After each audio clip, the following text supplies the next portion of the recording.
आप देख रहे हैं मिड कैप मंत्रा और बाजार वापस जैसे हमने छोड़ा था ब्रेक से पहले उसी हालात में ऊपरी सरों से हल्का हो चुका है और अब दिन के लोअर लेवल्स के आसपास कर रहा है ट्रेड। लेकिन कुछ खबरों की ओर रुख करते हैं और आपको बता दें कि अमेरिका के सिलिकॉन वैली बैंक के दिवालिया होने का ज्यादा असर भारतीय स्टार्टअप कंपनियों पर नहीं होगा, क्योंकि गुजरात स्थित गिफ्ट सिटी में वैसी सभी सुविधाएं मौजूद हैं जो विदेशी बैंक उन्हें दे सकते हैं। स्टार्टअप और फिनटेक कंपनियों को क्या सुविधाएं मिल सकती हैं, इस पर गिफ्ट सिटी इफ्स्का के डायरेक्टर दीपेश शाह से एक्सक्लूसिव बातचीत की हमारे संवाददाता केतन जोशी ने।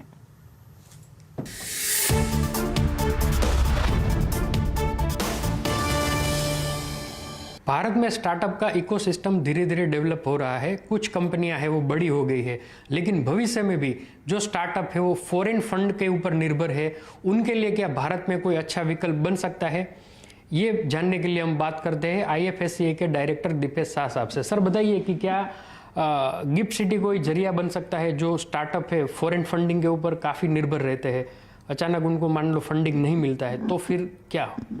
देखिए, गिफ्ट सिटी जैसे आपको पता है गवर्नमेंट ऑफ इंडिया का एक ऑब्जेक्टिव है कि हम वो गिफ्ट सिटी को इंटरनेशनल फाइनेंशियल सर्विसेज सेंटर का दर्जा दिया गया है, विच मीन्स वो centre is considered as a deem outside India. So वो इंडिया में है पर वो सेंटर आउटसाइड इंडिया है। यहाँ पे unified regulator international financial services centre authority जो जिसके अंडर में सेंटर आता है, उसके rules and regulations exactly operates on the global principle. जैसे आज कोई बैंक सिंगापुर में ऑपरेट करता है, दुबई में ऑपरेट करता है, US में ऑपरेट करता है, सेम प्रिंसिपल पे यहाँ के जो बैंक्स है IFFC बैंकिंग यूनिट जिसको बोलते हैं, जिसमें दो टाइप्स के बैंक्स हैं, इंडियन बैंक्स के फॉरेन ब्रांचेस है और फॉरेन बैंक्स के भी ब्रांचेस IFFC बैंक्स में सेंटर में है। तो ये दोनों आज आपको सेम सर्विस प्रोवाइड कर रहे हैं। जैसे आपका बैंक अकाउंट सिंगापुर में है वैसे ही बैंक अकाउंट आपका गिफ्ट में है। तो आपका सवाल जो है कि क्या स्टार्टअप और क्या टेक्नोलॉजी बेस्ड कंपनीज गिफ्ट से बैंकिंग फैसिलिटीज अवेल कर सकते हैं, तो आंसर इज यस। हमारे रेगुलेशन उसको परमिट करते हैं। हमारे banks based on the products that they offer they will be able to cater to the requirements of the foreign institutions. अब तक हमने देखा है कि फॉरेन की जो खासकर US की कई सारी बड़ी बैंक है उनके ऊपर हमारे स्टार्टअप निर्भर है, ग्लोबली स्टार्टअप निर्भर है। तो क्या भारत को अब स्टार्टअप की दुनिया में आगे बढ़ना है तो फंडिंग का सोर्स है धीरे धीरे डेवलप होगा, और क्या हमारी बैंक ही इसका जरिया बनेगी? देखिए, पहले इंडिया में इंटरनेशनल फाइनेंशियल सर्विसेज सेंटर नहीं था, तो वो टाइम पे क्या हो रहा था कि काफ़ी स्टार्टअप्स और काफ़ी इंस्टीट्यूशंस फॉरेन में एक स्ट्रक्चर खड़ा करेंगे, वहाँ से वो लोग अपना बिजनेस प्लान बनाते हैं और वहाँ से ऑपरेट करते हैं, फिर वहाँ से वो इंडिया में भी बिजनेस करते हैं, बाहर भी करते हैं। अभी इंटरनेशनल फाइनेंशियल सर्विसेज सेंटर हो जाने से ये जो स्टार्टअप इकोसिस्टम है, जो इंस्टीट्यूशनल स्ट्रक्चर्स है, जो फाइनेंशियल स्ट्रक्चर्स बनाना चाहते हैं, वो सारा आप गिफ्ट सिटी से कर पाते हो।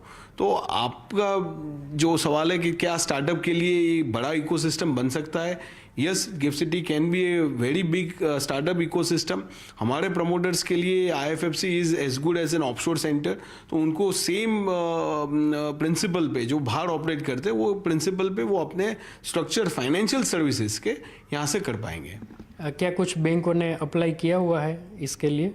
हमारे यहाँ पे काफ़ी बैंक्स है, 23 बैंक्स है, जिसपे मिक्स ऑफ इंडियन बैंक्स के फॉरेन ब्रांचेस और फॉरेन बैंक्स के ब्रांचेस है। उनके क्लाइंटेल में काफ़ी स्प्रेड है, वो उनके फॉरेन क्लाइंट्स भी है, उनके फॉरेन के इंडियन क्लाइंट्स भी है, और इनके इंडियन क्लाइंट्स जो डॉलर डिनोमिनेटेड में सर्विसेज लेते हैं, तो स्प्रेड काफ़ी बड़ा है। आज कोई भी स्टार्टअप या कोई भी इंस्टीट्यूशंस फॉरेन से हमारे साथ बैंकिंग, हमारे IFFC बैंकिंग यूनिट के साथ बैंक करना चाहता है, तो वो सारे चीज़ें एनेबल्ड है। बट जैसे हर एक बिजनेस में एक प्रिंसिपल होता है कि जो बैंक के साथ आप अप्रोच करते हो वो दोनों का बिजनेस मैच होना चाहिए, उनके पॉलिसी, उनके रिक्वायरमेंट्स पे।